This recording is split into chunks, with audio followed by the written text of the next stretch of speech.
A new all-volunteer cleanup crew is picking up trash around our local waterfront on a regular basis before it gets in the ocean.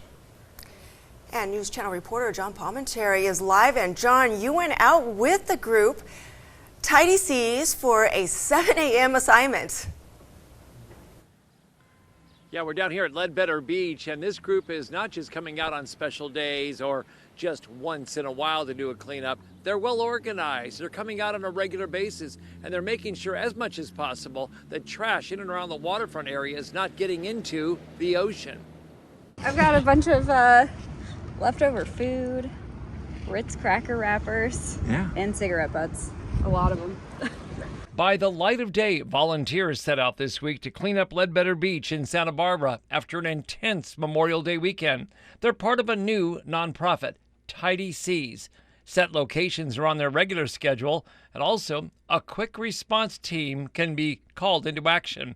Those who showed up here got their bags, gloves, and pickers and went in all directions. So our plan is to be more of a boots on the ground organization. So people tell us where the trash is and we go and pick it up.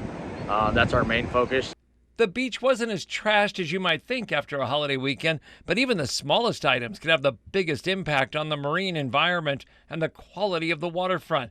That included some tossed salsa containers in the parking lot picked up by hand, but much more was found.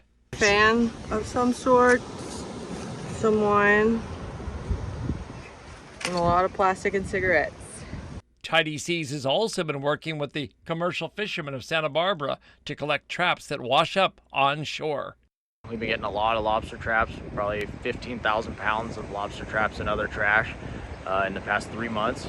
In addition to cleaning up the waterfront and beach areas, the Tidy Seas volunteers have also been fanning out to streets near the shoreline, knowing that trash that accumulates around here will eventually make it to the ocean. We had a really good turnout.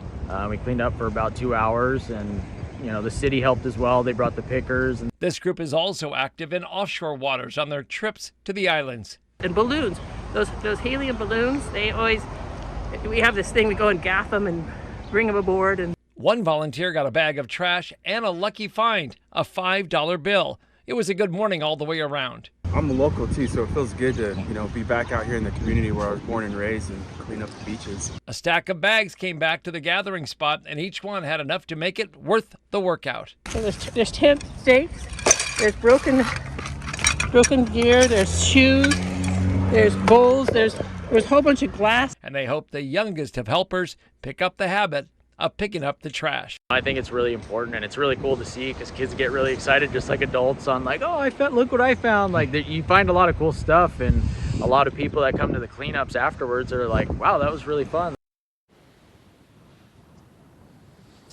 They recently became a nonprofit. They've been somewhat off of my radar with the groups that do these cleanups, but they're now certainly on the radar now. They're actively cleaning up. They plan to do a big 4th of July cleanup as well. And they are looking for people to join up, especially those who are out on their own and maybe don't want to do it by themselves, want to do it with others. They want those people to come together with Tidy Seas. We have their information on our website. Reporting live along a very clean section of Ledbetter Beach this evening, I'm News Channel reporter John Palmentary. All right, thank you, John.